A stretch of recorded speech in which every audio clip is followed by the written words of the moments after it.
Shannan Whitney from Bouris Whitney. How you going, mate? G'day, Mark. Good, thanks, mate. Thanks for having me. Do you think the media and the commentary, whatever the source is just reflecting the mood of the buyers and the vendors, or actually creates the mood of the buyers and the vendors? In other words, I'm reading and I'm thinking everything's fantastic, and then I read this and I thought, shit, the media's telling me something different. Yeah. I better act differently. I might better change my behaviour. Yes. Yeah, absolutely. I mean, I see that anecdotally all the time. When the market's going through an upcycle, FOMO, as they call it, happens, and it happens very quickly. It happens for a reason, because optically it looks like everyone is doing something. Whether that's true or not, optically that's what it looks like. And therefore, the behaviour of a human being is, I should do that too. That happened in the last cycle. And when the media or when the rhetoric changes, and when they start to take bits of information like CoreLogic suggesting that house pricing in Stanmore is now reduced, that will have a huge impact on what people will do or not do from that point on. And people's behaviour and what people are influenced to do, it will have an impact, and it will reverberate around to others. So we're human beings. We're connected. We talk. We discuss. We hear. We listen.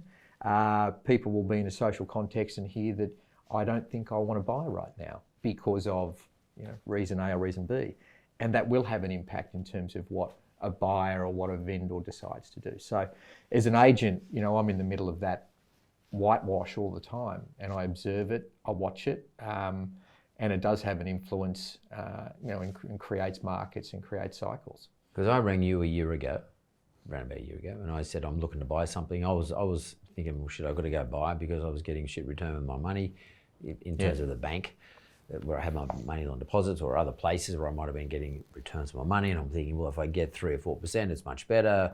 I'm thinking that this low rate environment's never going to change, so I've got to go find a different investment yield. Property's always one that I love. So I rang you. I was pretty much looking for properties. Everything I saw that you had for sale, had a sold sign on it. I mean, I just drive around the area and have a look. Yeah. And then I thought, well, I'm going to start chasing property. Then since then, 1 year later, you and I have had a discussion, and then my mindset's different. I'm now saying, hang on, I saw that Shannan's had that property for sale for a while now. It didn't sell. Maybe I can knock it off. I can steal it. And I remember ringing you exactly about that same sort of, with that discussion. And I thought about it, and then I pulled out. But you did sell it, and actually you got a good result for the vendor. But my mood changed. Is my mood sort of reflective of most of the people that you deal with? Let's say in the investor category. In the investor category, definitely. Yeah, definitely. And I'd have to say, I think too, if you're in the owner-occupier, or personal category looking to buy a piece of real estate for your own benefit, I think people are cautious in considering where we are in terms of the cycle. We've just come off record high prices, record high increases in asset prices. Buying now with the media suggesting that rates are going to go up. Buying now when CoreLogic is saying that prices are starting to go down. That's absolutely going to create caution. And what we're seeing from an activity level, the amount of engagement and inspections we're seeing in our properties have reduced dramatically.